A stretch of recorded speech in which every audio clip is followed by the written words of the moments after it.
In the sprawling gilded cage of ancient China's imperial palace, life for a royal concubine was far from the fairy tale one might imagine.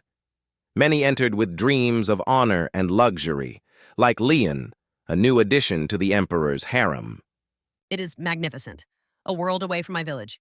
Lian said, her voice a whisper of awe and trepidation. Once inside, the true nature of her new existence began to unfold. Lian met Madame Li, a woman who had seen many seasons within the palace walls. Welcome, little sister. Enjoy the beauty while it lasts. Here, even the prettiest flowers eventually wilt, unseen. Madame Li said, her words a chilling echo in the silent room. But the emperor's favor? Surely that brings security? Lian asked, clutching at a fragile hope. Favor is a fleeting breeze in a palace full of sails. You are merely one amongst hundreds, each vying for a single gust. Madame Li responded, her gaze distant. The isolation was palpable. Concubines were rarely permitted beyond the palace grounds, cut off from their families and the world they once knew. Lian often found herself staring at the high walls, a prisoner in gilded robes. My mother, my home. Will I ever see them again? Lian whispered to the cold, unresponsive night. Even the chance to meet the emperor was not guaranteed. A complex system of lovers' cards or jade tablets dictated who would be chosen for an audience, often by the whims of eunuchs and court officials. Many concubines spent years, even decades, without ever seeing the emperor's face.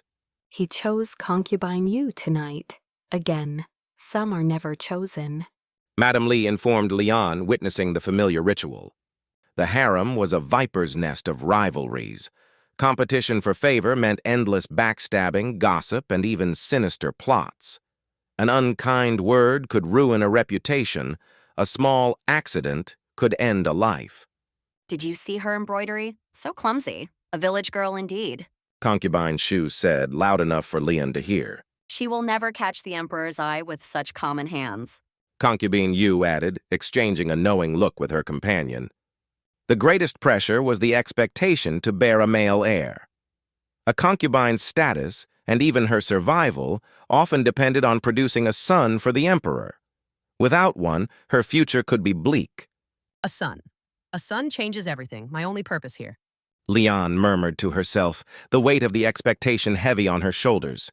For those who failed to secure lasting favor or produce an heir, old age in the palace meant a slow descent into irrelevance and solitude. Madame Li, once a vibrant beauty, now embodied this fading future. The bloom fades, the emperor forgets. Then you are just another ghost in these halls. Madame Li reflected, her voice barely a whisper against the sounds of youthful laughter. From the constant battle for attention to the crushing pressure of childbearing, from the pervasive loneliness to the ever-present dangers of the harem, the life of a royal concubine in ancient China was often one of profound sorrow, sacrifice, and ultimately, a lack of personal agency. A gilded cage indeed, where even the most beautiful birds rarely found true freedom.